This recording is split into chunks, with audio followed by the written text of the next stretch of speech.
your whole life now. Let's speak on it. You know what I'm saying? Like the financial advisor. Not one time. The spiritual advisor, whatever people need, like you haven't found that group of people that make you feel like I went from like my first AAU tournament, like I didn't know what AAU was like when I was, you know what I'm saying? Like I played Boys and Girls Club when I was 9. I played Boys and Girls Club when I was 11 with KD. That's the first time. 11 years old with Kevin Durant and PG Jaguar was the first time I got on the bus and left the city of DC. So I didn't know what AAU basketball was. You dig what I'm saying? My uncle got locked up for 5 years. So basketball, my family was shut down. It was all streets. You just get it, like food stamps and you know what I'm saying? We just jigging till whenever you got a jug. You dig what I'm saying? My mother was doing her part, but like I said, she worked so many jobs that we were just doing what we was doing. What's you and KD's relationship like today? Do you guys talk? I mean, I don't talk to nobody right now. That's a problem, bro. It's not a problem because I've spoken to people. I'm not gonna make my problems your problem. You know what I'm saying? I can only ask for help and tuck my pride so many times before I wonder why I'm not getting the workout on certain da. So I speak to him, but I don't keep it on. I don't never ask him about basketball. I don't never put that type on his plate because one, he got a lot on his plate already, and two, like I don't never want to put my job or my livelihood or anything like that. And you dig what I'm saying? So no, bro. As a man, no. Like as a man, I'm not talking about trying to get a job. You know what I'm saying? I'm talking about as a man to call your homeboy that you know since 11, correct? Yeah. That you know since 11, and talk to him about the things that we also have to realize I can know somebody for 27 years and know somebody I've known for 27 days more. He said that he didn't get an opportunity to build a relationship. No. That's not what I'm saying about me. I'm not talking about KD. No, I'm talking about just in life. And so sometimes it's hard to trust. At this point, I've shared secrets with people that turn secrets into information. Like I said, I'm talking about my own mother stole R&B, but my own mother stole from me. You feel me? Like I had to wake up one day in the league, one day in the summertime, and find out everybody was stealing from me down. Everybody from my financial advisor, from my mom, to everybody in my family, to everybody was, you dig what I'm saying? To the point where getting the cut. To the point where I was faced with two evils. It's like, okay, do I let this go on and not tell them because this is my family? Or do I cut them off and don't have no family? What was your decision? At first, I try to explain to them, but you can't explain $1 million problems to somebody ain't never seen $10 before. You dig what I'm saying? So at first, you try to explain, and then my best analogy for the situation was like, yo, listen, we on this boat right now, right? And it's a slight leak in the boat. If I get on this life raft and get to the water, not only can I come back with help for the boat, but I can come back with a mega yacht. Right. We be straight, I'm trying to tell you. Or we can just be part on this boat to this float. And then I'm telling y'all, when this motherfucker sink, and me and mine gonna get up off this motherfucker. You know what I'm saying? Because I got kids that ain't got nothing to do with what y'all got going. Y'all just gonna be in the water. In the type of life you live, Mike, and you say the only people in your life who haven't stolen from you are your kids. Now that you are an adult, now that at least right now you're out of basketball, are you searching out other people to build adult relationships with, or are you or is everything that's happened in your life is so difficult? You want me to be real with you? Yeah. I don't leave the house. I play basketball and I go home. I don't care what y'all do to me. Like, all I care about is playing basketball all day. I go home and I try to talk to my kids as much as I can. I don't see them as much as I can because I'm not traveling as much no more. I don't know what to expect when I leave this house no more. You know what I'm saying? I don't talk to nobody. You know what I'm saying? I've reached out and I've reached out and I've reached out and I've reached out and I've reached out so more that I gotta die with some kind of dignity. That's not sustainable. Like, you too young, bro. That's not sustainable, bro. You can still play ball. So that's not sustainable. So I can come up here and I can tell you somebody else's life and I'm willing to do it. Hold on, I'm gonna turn my head backward, I'm gonna put a smile on for you, and I'm gonna, like, bro, I'm gonna you don't gotta put nothing on for me. Or I can just sit back and I'm gonna tell you what it is. Like I'm not I know that's not sustainable, but at the same time, like what? Please, none of us can do it. None of us can do it alone, bro. Reach out. Go out. You Go have out. to change the narrative. Go out with. Go out, talk to people, interact with people. Like, bro, real talk. I'll call us out. Us three. Bro, you be in Miami? If y'all party, I don't party, bro. No. We don't party, bro. I'm talking about you have kids, I have kids. Come to my house. We can get bounce houses for the kids. We can sit back on the porch, drink a couple beers, drink some wine, hang out. Like, bro, that's not a normal, successful man's life to sit up in the house like that. Like, you gotta find good people. And us three can be good people. You know what I'm saying? Like, bro, it's not, that's not sustainable, no disrespect to what y'all got going on. I've been trying to find good people for so long. I'm tired, bro. I would say this, it's a 100%, bro. It's so okay to be tired. Like, I got, you know what I'm saying? You ain't got nothing left. You ain't got nothing left to give. I'll tell you this, bro. I'll be it. Like, whatever you need, dog. Like, you just want to talk. Like, I for sure can't hoop with you. I'll go out there and pass that hole. Like, what we're saying is, bro, like, we want to be those people. Bringing you here wasn't about this. I wanted to talk basketball and hoops. But, dog, folks love you, dog. Nobody want to see you go through this. I got me a Beasley jersey at the mother house. Because I was down here when he got drafted. I think the thing is, man, like so many times, as black men, we are asked because of talent to carry everybody. We are not made to carry everybody. Like what? Everybody, they are not made to. Men, even women, mostly men I'm talking to. Fathers, divorced fathers, fathers who don't get to see their kids, divorced fathers who were everyday fathers now are Tuesday, Thursday, every other weekend. Fathers like me. I'm willing to have my kid whenever I can, but I'm battling an unwell person. Check on them friends. Check on them men. You hear Michael Beasley on here right now on the Pivot podcast. He is giving y'all a glimpse of what it's like. I played pro football, CFL, arena level, had some NFL looks, played all over the country for 4 or 5 years, and I can tell you that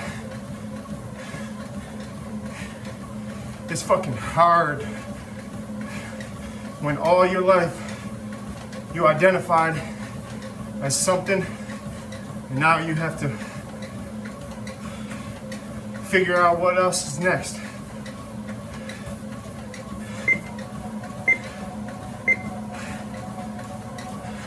This shit hit me right in my fucking heart right here. This man is on here crying. Check on your fucking friends, yo. Inconvenienced is an excuse. Be inconvenienced. We all could be friends whenever it's easy and it's convenient. Be that person that is inconvenienced and do it with love and care. Carry everybody. Dog, it takes a fucking village, bro. And at some point, you gotta have somebody who don't need shit from you, who don't want shit from you, who want to see you win, man. Like we don't do this for us. Yeah, like you want to build these things, but it's about these conversations. It's about bringing people on here and letting them tell their story. When Freddie said, man, you could tell your narrative, tell that, and I'll preach it too. What we saying is, man, give up and we won't give up. I can't say I know exactly what you're going through, but I've seen a lot of, I've heard a lot of stories and I've seen a lot of guys that have come from our demographic and our background. They really, you know, they fight and they bust But their everybody ass. just sit there and laugh. Like Antoine Walker will go through whatever he go through. Motherfuckers just sit there and make jokes. Allen Iverson was a fucking joke for a while until everybody found out that wasn't true. He turned. It's like, bro, no, bro. Being black is so fake right now. It's like motherfuckers only care when it's time for somebody to die and the cameras to show. It's like, bro, motherfuckers is out here showing every day that they need help. It's in the music, and we only listen to it to this die. It's like, bro, everybody out here needs help, and everybody walking around this motherfucker like they got it all together. I'll be the first. Everybody walking, and then the second time, like, bro, Dwight Howard cried on TV, right? They called him soft. What the f he was going through on the inside, he had to fucking hold on to where he cried in front of 20 million people. How about somebody ask that question? You dig what I'm saying? Right. It's just so much that motherfuckers go through, and it's like, bro, they like niggas, it's on front. It's on Front Street. It's just like until a motherfucker break down or die, it's like, it makes sense now. It makes sense now. Mike, you are a walking testimony, bro. You have so much greater good to get done. You talking about all these kids that came up like you, the kids that are gonna go through a lot of the same that Bro, Freddie, you came up like him. But I'm talking about the kids that are coming up. Because I got to a place where I found myself. This is what he's doing. But what he has to understand is his message is so much more powerful. But all I want to do is play basketball, man. Bro, let's funnel it though. Like even doing this right here, this is a lot. It is, but This is a lot, like bro. I said, people need to hear this. Like my whole career, all I just want to do is play basketball. Leave me alone and let me play basketball. How did they take that from you? Every which way, what do you mean? Every way. I'm the only player in the history of history that's gotten whatever off the court and held accountable on the court. Like, if you look at my numbers, if you look at how I play the game, if you look like, bro, there's no reason in hell I should not be playing basketball. You dig what I'm saying? Like, I can per 36 it. I can, like, my rookie year, I averaged 13 and 6 on 20 minutes. Jason Tatum averaged 13 and 6 in 36 minutes, and they just gave him a chance to play basketball. I've never gotten a chance to play basketball. Everywhere I've gone, I've shown that I should be playing basketball, and I've always watched more than half the game. And then, watching more than half the game, I watch the narrative go, this is why he's not playing, this is why. So it's like, oh yeah. Mike, when you look at your actions, though, is there anything in what you did, in what you went through, in what you've been, that played a part in you not being able to play basketball? And can we fix those things? So that's a double-edged question. I'ma say I ain't do this, I ain't do. Everybody in jail saying that, right? There's a common denominator in every situation you've been in. Every situation is you, 100%. I'm not gonna sit there and eat all of the pie though, right? Now we can sit here and say, have I done this? Have I done this? And we can sit there and look at the last 3 years and done way worse. And got paid way more. And the money, bro, I'm just trying to play basketball. That's it. My whole career, I haven't been able to play basketball. And then when I go outside, I gotta fight this perception that people think What was that created by, bro? Like, do you sit back and think about created like by? when I people sit see back, I Michael sit Beasley, back and I think about it all the time, bro. I just talk, bro, right? I'm not scared to cry in front of grown men because at the same time you call me soft, I'll beat this. Just straight up. Just, you know what I'm saying? I've been a sacrificial lamb my whole life. Right? I ain't gonna lie. I used to do stupid weird. I used to get my ass whooped and stuff like that. But like, I used to get my ass whooped so much that like my brothers and sisters just like when something happened, they come negotiate with me like, yo, you know you only gonna get your ass whooped for like 2 minutes. Because you know what I'm saying, she's expecting you to get your ass whooped. But you know what I'm saying, like if we did it, bro, we gonna get ass whooping all night. So like my whole life I've learned how to be the sacrificial man. You dig what I'm saying? It's like I've always learned how to just be the butt of the joke. Like you talking about getting your ass whooping as a kid. My sister whooped me with a, you know, the S10, the old antennas you can screw off, like the antennas on a truck that you can screw off. My sister screwed one off and whooped my back with it. I was bleeding on my back. Oh no, I'm 6'10" and my tallest sibling is maybe 6 years. I beat this stuff dumb. We ain't fighters, man. I'm talking about. I used to take the ass up for my mom. But I'm just saying, being light skinned with pretty eyes, like you gotta be tougher than everybody else. Oh, yeah, like growing up in DC, it was Chocolate City. I was the white boy growing up. I ain't seen a white person until I turned maybe 13. You ain't seen a white person till you turn 13 years old? It sounds like Charles Haley. Yeah. That's crazy. I think you got all your faculties. You know, I hear people talk about your mental health, that you ain't. I think you're crying out for help, right? And not crying. And I think people can easily get that confused. This is my first time meeting you in person. I followed your career. And I really think that what I would really like to know what's next for you, because we gotta get you out of the house. You can't be in the house, bro. Not all the time. Can't be in the house. Your story, your message, the fact that you can help people. You got OGs around here like, you know, I don't know if Zoe is still doing it in Overtown, but they work in the community. You're a heat, like you've been here. You got a story, you got a message. Fred, I want you to come to the house with your kids and play on the bounce house. I want you to come play on the bounce house with the kids. Are y'all trying to hoop? I hope. I'll lock your big ass down. B, so my question to you is, man, and I think we all have different personalities, right? Like when Channing and things are tense, he's gonna try to make people laugh. Fred's gonna try to make people feel good, and I'm gonna try to figure shit out. I don't know about them. Like for me, to see someone like you, right? Like you said, like you're tough. Like people don't sit in that seat and say things like if you laugh at me, I'll tell a joke or whatever, and I'll whip you, right? Like I understand that mentality. First thing I'm trying to say is you don't have to have that mentality with us. But what I'm asking is, you keep saying all you want to do is play basketball.